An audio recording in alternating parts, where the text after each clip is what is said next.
Assalamualaikum Buya. Waalaikumsalam warahmatullahi wabarakatuh. Mau menanyakan, adik saya kan bujangan mau berangkat haji. Dia punya peliharaan hewan bukan ternak, seperti musang, iguana, dan berang-berang. Itu katanya kalau berangkat haji kan harus lepas tanggungan, baik utang atau apa.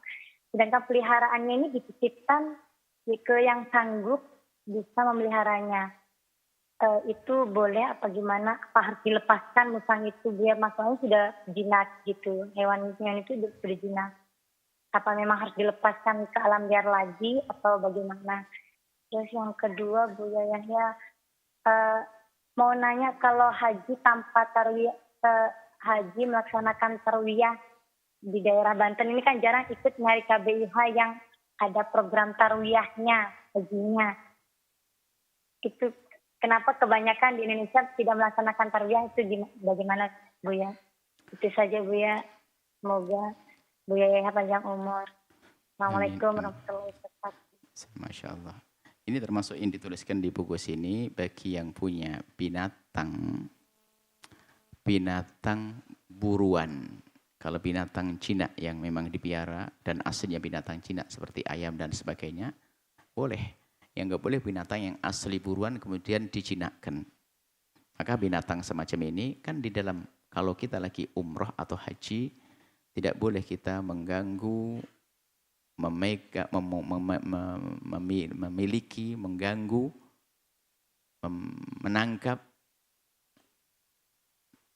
binatang-binatang buruan, burung-burung liar dan sebagainya. Nah, ini tidak boleh. Maka caranya adalah cukup, bukan dititipkan saja. Kalau dititipkan saja itu kan miliknya dia, gitu.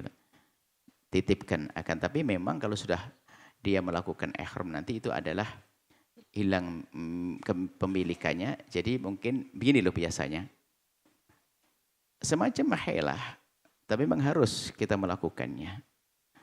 Jadi ya kita serahkan kepada orang yang ada di kiri kanan kita.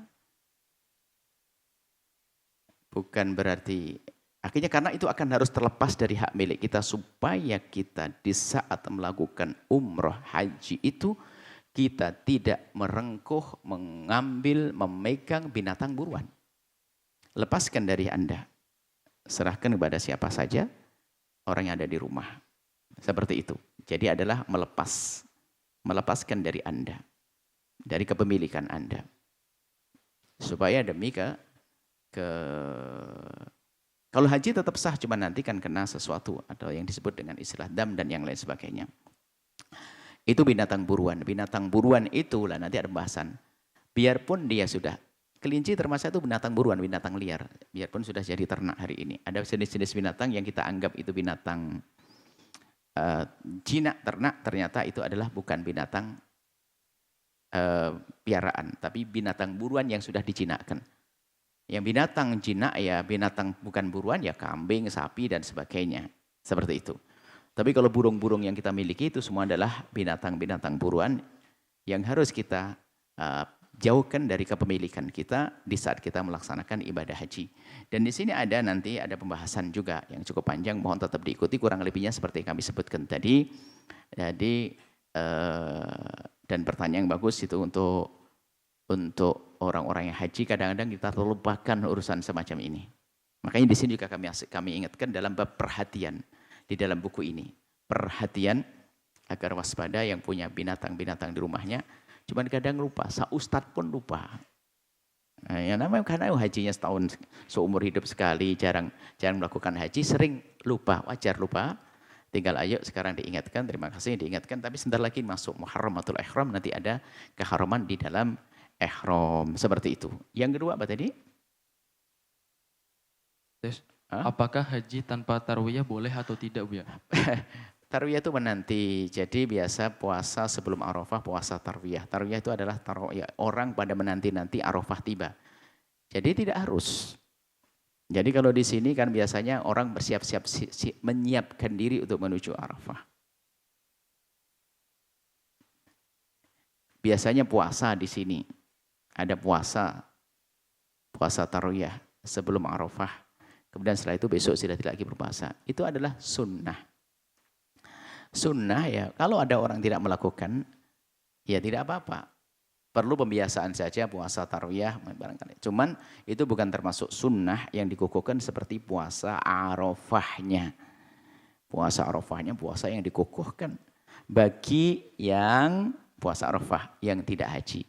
Adapun yang haji tidak dianjurkan puasa Arafah biar fit, biar sehat segar di saat melakukan ibadah haji, karena ibadah haji itu berat. Habis itu dia jalan ke Mina, kemudian habis Mina langsung ke Masjidil Haram, lalu tawaf dan sa'i, waduh kelenger itu. Makanya di sana bagi orang yang dalam keadaan haji dan umrah tidak dianjurkan sunnah untuk Arafah.